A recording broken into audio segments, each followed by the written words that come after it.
अब वो दिन दूर नहीं जब भारत दुनिया को विकासशील देश नहीं बल्कि विकसित देश की श्रेणी में दिखने लगेगा। हाँ, आप सही सुन रहे हैं, भारत अब बहुत जल्द डेवलप कंट्री बनने जा रहा है। तमाम संकटों को पार करते हुए भारत अपनी अर्थव्यवस्था को बड़ी मजबूती के साथ खड़ा करने में सफल रहा है।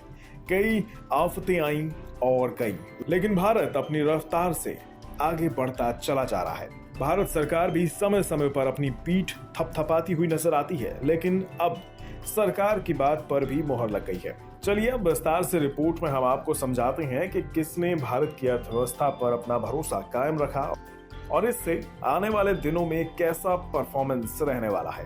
1585 की बनी हुई अमेरिकन मल्टीनेशनल इन्वेस्टमेंट मैनेजमेंट और फाइनेंशियल सर्विसेज देने वाली कंपनी मॉर्गन स्टैनली ने भारत को 2022-23 में एशिया की सबसे तेजी से बढ़ने वाली अर्थव्यवस्था करार दिया है। स्टैनली ने रिपोर्ट में भारत की तारीफ की है। भारत को मॉर्गन ने विपरीत परिस्थितियों में अच्छा प्रदर्शन करने वाला देश बताया है। उनका मानना है कि भारत न केवल महामारी के असर से बाहर निकल चुका है, साथ ही भू राजनीतिक संकटों, महंगाई दर और महंगे होते कच्चे तेल के बीच भी अपनी रफ्तार से चल रहा है। यही कारण है कि एशिया की प्रमुख अर्थव्यवस्थाओं में भारत की ग्रोथ इस फाइनेंशियल ईयर में सबसे तेज रहेगी। मॉर्गन स्टैनली के इकोनॉमिस्ट ने बताया कि भारत इस फाइनेंशियल ईयर में 7% की दर से बढ़ेगा।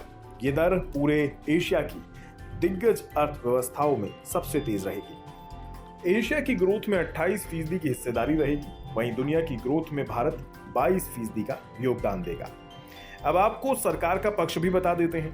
सरकार ने कई कार्यक्रम में बताया था कि 2022-23 फाइनेंशियल ईयर में भारत की ग्रोथ की दर 7.5% रहेगी।